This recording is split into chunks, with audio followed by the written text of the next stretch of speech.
po sa lahat! Ako po si Stella Monastrial, isa po akong full-time OFW ngayon dito sa bansang Kuwait. 2 taon na po ako nagtrabaho dito bilang isang kasambahay.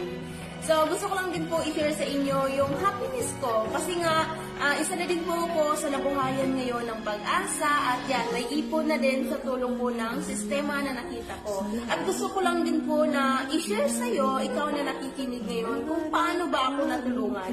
Actually, may takot duda din ako ng umpisa. Yes, hindi yan nawawala sa atin, di ba? Lalong-lalo na po online at hindi natin kakilala yung taong nag-assist sa atin. Pero dahil po sa kagustuhan ko po na may magbago sa buhay ko at sawang-sawa na po ako sa sitwasyon ko at namimiss ko na po yung mga anak ko na nasa Pilipinas, talagang inaalam ko at na-overcome po lahat ng takot at duda ko kasi nga dahil po sa marami pong training na kahit na hindi pa po ako member that time, marami po akong naatinan at doon po ako na-inspire, namangha at nasabi ko sa sarili ko, kung nakaya nila, makakaya ko rin. So, inalam ko siya ng bago po ako nag-join, talagang iba na po ako mag-isip. Kaya maraming salamat po sa tulong nito na kahit na hindi ko po kakilala yung mga tao na nag-assist sa akin, andyan sila para to support me, to guide me, to teach me na nag-start po ako. Hanggang sa ngayon, kumikita na po ako ng malaki sa tulong ng negosyo nito. Kaya, I'm sure kabayan, ikaw dyan na nakikinig ngayon, alam ko na gusto mo rin makaipon kagaya ko.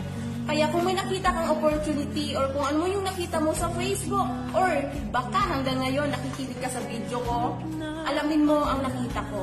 Kasi alam ko, pangarap mo rin na makauwi na at alam ko rin na miss mo na po yung mga anak mo, di ba? So, gaya sa akin ngayon, na isa na din po ako sa nabuhayan ng pag-asa talaga na makakauwi na po ako, na may dalang ipon at maibibigay ko na po lahat ng mga pangangailangan at gusto ng mga anak ko dahil nga may ipon na po ako sa tulong ng opportunity na kahit na busy po ako, sobrang busy ko po.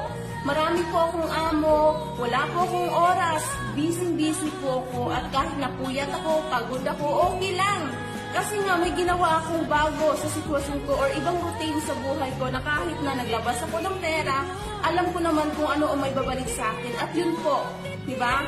Hope, pag-asa na soon, in the long run, makakauwi na po ako sa Pilipinas at hindi na po ako magtatagal dito sa ibang bansa. Kaya, thank you Lord sa opportunity na binahagi mo po sa amin at thank you po sa mga tao na nagtiwala or nagtulong po sa akin sa negosyong ito na kahit na wala po akong alam nung nag-uumpisa ako pero still nandun sila para turuan at i-guide ako. Kaya, nagpapasalamat po ako sa lahat po ng, lalo-lalo po sa aming mentors. Yan, 2 pong mentors. At nagpapasalamat din po ako sa MPH Explosive Marketers na siya po ang daan or way na marami na po ang natulungan na kapwa natin OFW at isa na din po ako doon sa natulungan. At ayan, maraming salamat po and God bless po sa ating lahat. Kaya alamin mo ang nakita ko kasi alam ko kung kaya ko, for sure, kaya mo din para sa pamilya mo. Thank you and God bless!